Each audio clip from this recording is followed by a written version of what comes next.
Hello guys, and welcome back to yet another episode of the British Culture Podcast, where we talk about all things British. I'm joined here as usual by Sam. So how are you doing, Sam? Bit conflicted today, James. Of course, I'm absolutely devastated after recent events. England were unfortunately knocked out of the World Cup by Argentina. Heartbreaking. Yeah. It's a disaster, an absolute scandal, if you do ask me.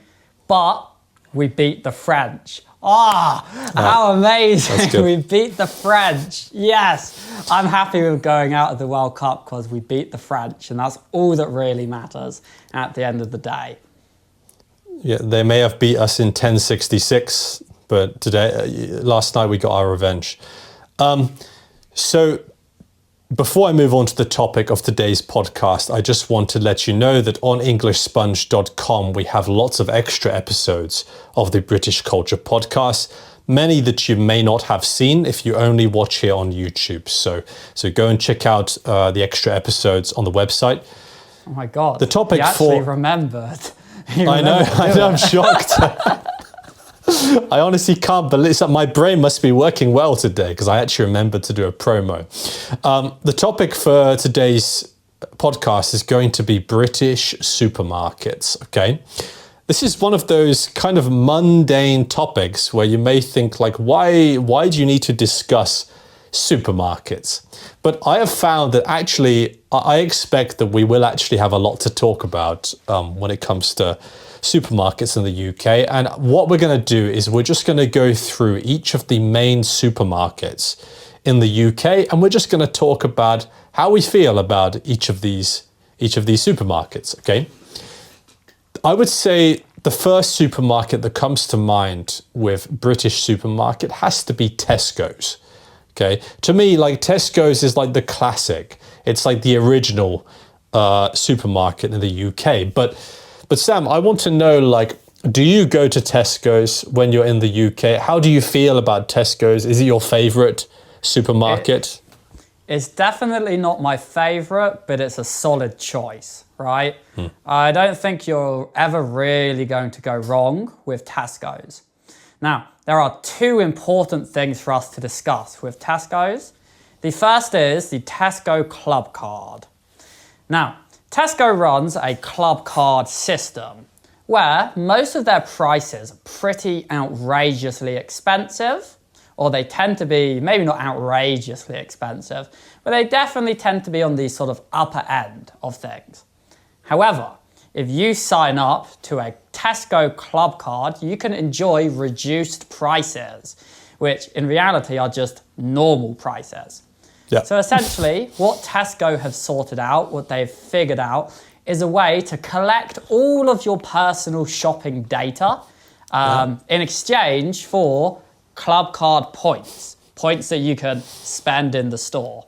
And yes, slightly reduced prices, which are still, pretty standard.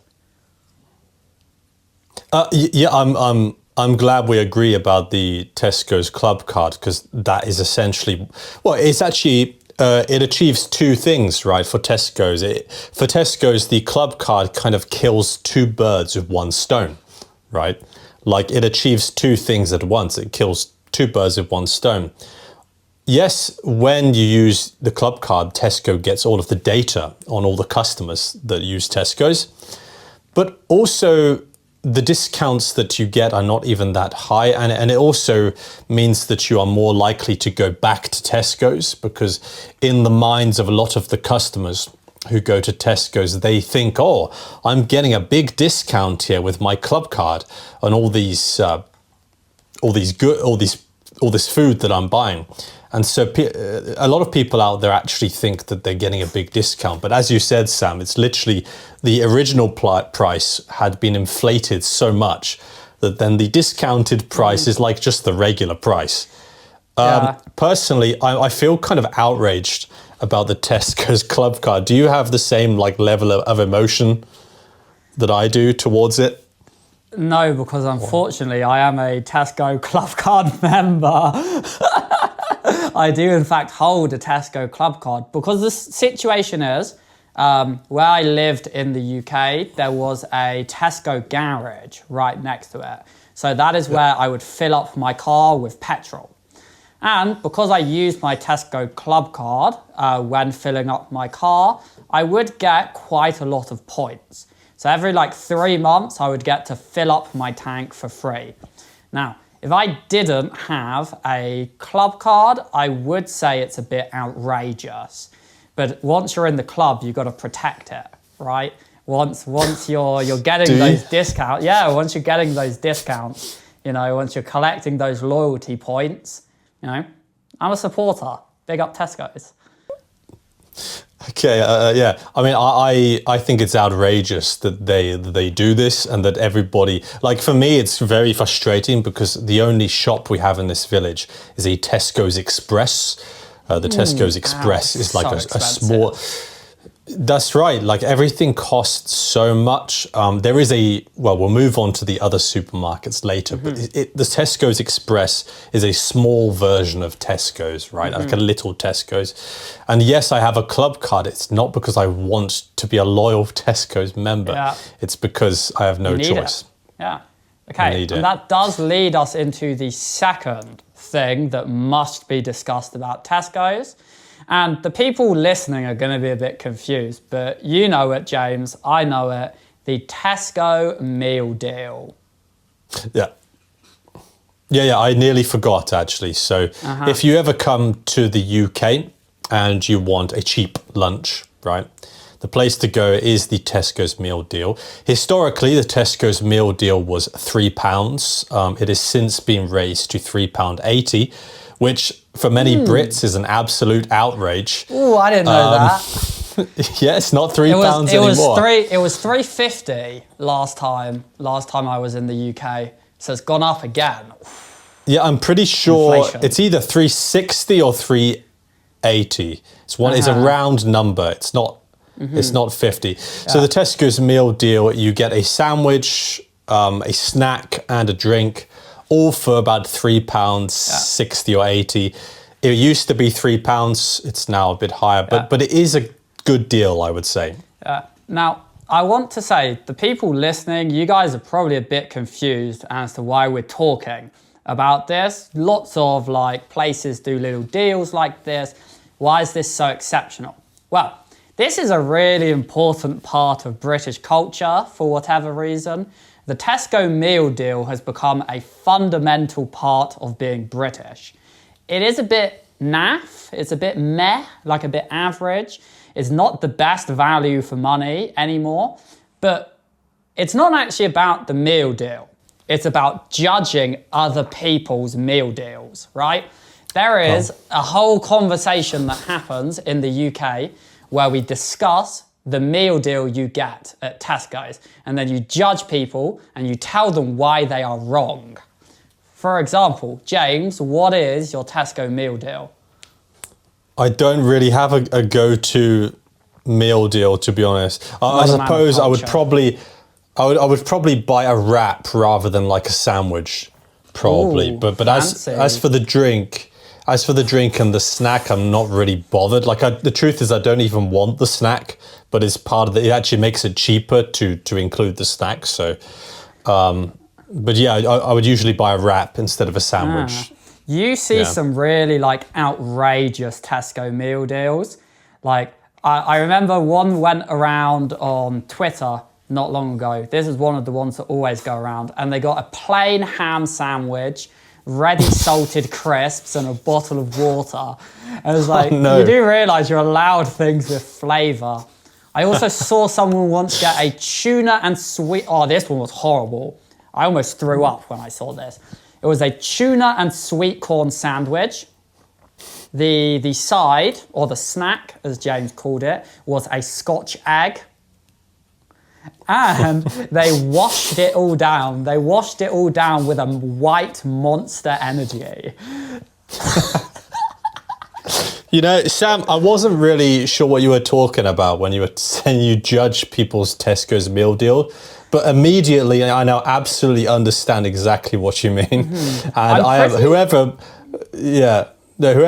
bought a tuna and sweet corn sandwich, a Scotch egg, and a white Monster drink. I am judging them very harshly right now.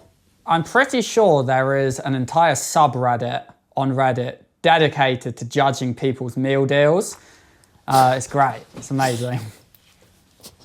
That's awesome. No, those meal deals are atrocious. That is, I would never want to be friends with somebody who got that, a ham sandwich, ready salted crisps, and a bottle of water. That's just like... For those of you who are interested, I go for a cheese and ham sandwich. My sandwich choice is a bit basic, I'll admit. And then either a chocolate bar or some pork pies, depending on how I'm feeling that day. And normally I would go for a Coke Zero. A Coke Zero to wash it all down. A great meal deal choice. There's a good meal deal. Yeah, the sandwich is a bit basic. I mean, there's the chicken and salad, chicken and stuffing. There's a lot of good sandwiches out there. But then you might be stepping into premium meal deal territory and they charge you like £5 for it. And in which case it's not even a deal. No. Let's move on to the second big supermarket that the UK has. Let's talk about Sainsbury's. I don't know. I don't really have any strong feelings towards Sainsbury's personally. Sam, do you ever find yourself in a Sainsbury's? Well, you are talking to a person whose family are lifelong Sainsbury's enjoyers, let's say. My entire life, my family have shopped at Sainsbury's. They have been shopping at Sainsbury's ever since I could walk and talk and continue to do so to this day. Wow, I don't think I've ever heard of a loyal Sainsbury's supporter, but I don't know, they're about the same price as Tesco's, aren't they? Like they're okay, so, you know. Sainsbury's normal prices are the same as Tesco's, but Tesco's before the club card. Now, Sainsbury's also have a similar system called like Nectar Points, but it's actually run with a certain card company, I believe. It's done with a certain credit card company or something like that. And it's more about gaining points on what you buy as opposed to getting discounts. For example, my family, they save up all of their Nectar points in a year. So every time they go shopping, they get a certain amount of points, and then they use the Nectar points to pay for Christmas dinner. So they use the Nectar points to buy the meat, to buy all the vegetables, the snacks for Christmas dinner. Yeah, interesting. But yeah, I mean, to me, Sainsbury's is somewhere in the middle. It's okay. I thought maybe we could talk a bit, if we could go a bit upmarket now. Yes. You probably know which supermarket I'm going to talk about, and that is Waitrose. Yeah. Okay. So Waitrose is definitely more upmarket, and everything really costs a little bit more money in there. However, quite a lot more. The thing is, it can be worth going to a Sainsbury's sometimes because like the quality of the food is actually very good. And now and again, it can be worth going in. Sam, do you ever go to Sainsbury's at all? Do I ever go Waitrose. to... Do you ever... I never actively seek out a Waitrose, right? The only time I would ever find myself in a Waitrose is if I was starving, I was on the high street and I needed something to eat very quickly. That's the only time you would find me in a Waitrose. You are correct, the food's good. The food is high quality, is usually really good ingredient quality, but it is painfully expensive. If you think like Tesco's and Sainsbury's are pricey, like Waitrose really kicks it up a notch. I would put Waitrose on the same level as Marks and Spencer's. I would consider those two supermarkets to be at the same level, but I would say Marks and Spencer's have slightly better food. I think the food that you get at Marks and Spencer's is phenomenal. And even though it's expensive, it is almost always value for money. Fun fact, when I was 17 years old, I actually worked for Waitrose for about 1 year. And it was incredibly boring. I was stacking shelves and tidying shelves. I was in the crisp and biscuits aisle. It was a very boring job. The dream. Not really a fun fact, is it? Just a fact. Living the dream, no. When I grew up, I would have stacked shelves in the biscuits aisle of Waitrose. Yeah, it was great. You know, I was extremely sad. Well, I don't want to overstate it, but I was very bored every day and I hated my job. So did they pay you well, at least, considering it the costs pay an was arm and a leg to shop there?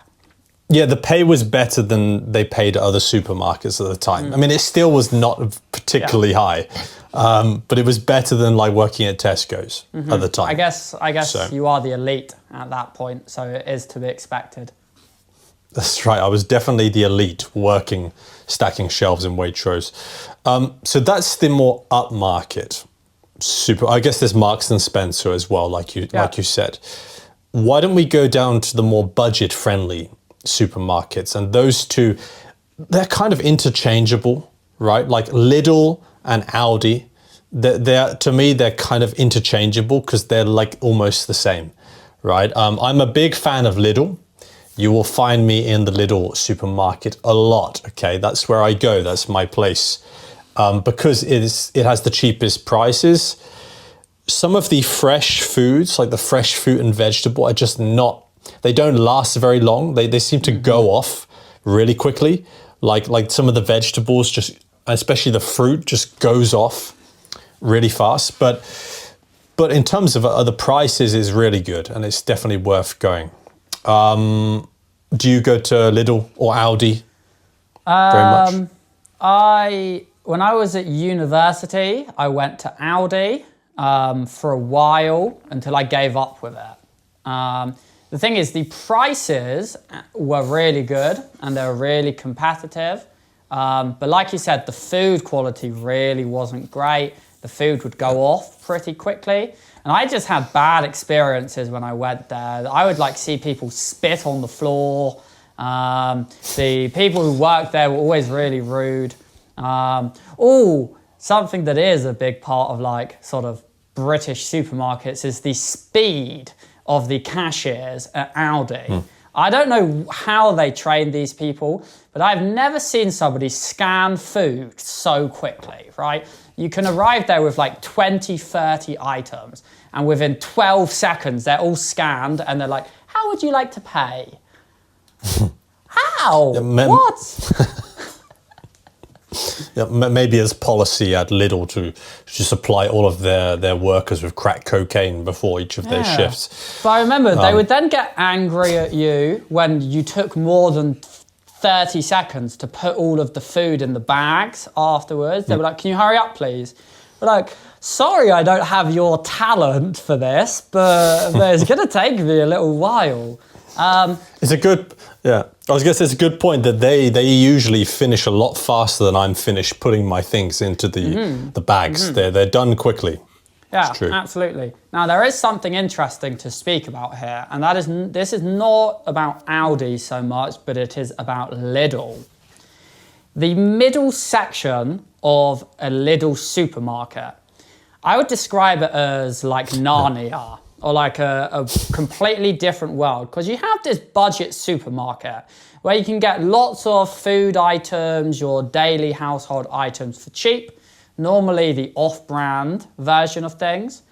But then down the middle of a Lidl, there is always one aisle, or maybe two aisles, where they have these baskets, right? And instead of shelves, they have these baskets lining the aisle. And in them, they just have the most completely random items that you will ever find. And some days it will be like an inflatable mattress. The next day it will be like a hose for your garden. And it just seems to change every single day. There's never been any consistency with it. Is this your experience as well, or am I going crazy? Yeah, no, absolutely. In fact, I was in Lidl the other day and they were actually selling flip-flops, Lidl flip-flops. And what I mean is literally like bright blue and yellow flip-flops with the Lidl logo. Did you buy them? Please tell me you bought them. I was with my friend at the time, and we were seriously, we talked about this, and we were saying that we could, because I think it was not only the flip flops, and there was something else there, like maybe a towel, like it was like little summer gear, and we sort of considered that we could show up on Halloween as like just dressed in little, just top to bottom little clothes. I remember I saw like. There was one point in the middle of winter where I saw a swimming pool. They were selling like inflatable swimming pools in the middle of winter for like £20 each. And I was like, where did you get these? Like whoever is doing your like ordering, why would they decide to do this now of all times? It's really a lottery. Like you could find the best purchase ever, or you could find an ice cream maker that will break in about 3 days. The little section is crazy. Actually, I was just thinking before, Sam, do you prefer to use the self-checkout machine, or do you prefer to actually have a human being to do your I'm a self-checkout man. The least amount of human interaction, the best. Especially in a British supermarket, like people aren't happy in there. You don't want to speak to people in there. I agree. I am also Mr. Antisocial. I go for the self-checkout so that I don't have to speak to other people during the day. But to be honest, sometimes you can't because you have a lot of stuff and there's not enough space in the self-checkout thing. And the problem with the self-checkouts, of course, is they always break. Yes, there's often a problem, and then you actually have to speak to somebody. Oh, James, I'm gonna say a phrase that will give you like flashbacks. Unexpected item in the bagging area. Yeah, that's not flashbacks. I mean, I hear that all the time. Yeah, so in the UK, normally, not in every shop, of course, the self-checkouts have a scale on them. So where you put your bag, there is a scale where you scan the item and the scale knows exactly how much that item weighs. So you then put it in your bag on the scale and it will know that you are not stealing anything, right? Because I know in other countries they don't have this and they have lots of issues with people shoplifting. But unfortunately, the technology is not always great. And sometimes it breaks repeatedly. Sometimes the scale is off slightly. Sometimes the number is off. The weight, I mean, is off. So sometimes you need to get the worker to come over and they scan their little worker's pass. They tap in a little passcode and then it's fine. And then you keep scanning and then it happens again. And then it happens again. And it gets very frustrating very quickly, especially if you are in a rush. Yeah, this is bound to happen at some point if you're using a supermarket in the UK. You are going to hear either unexpected item in the bagging area or you're going to hear approval needed. Oh, one of those phrases. Buy an energy drink.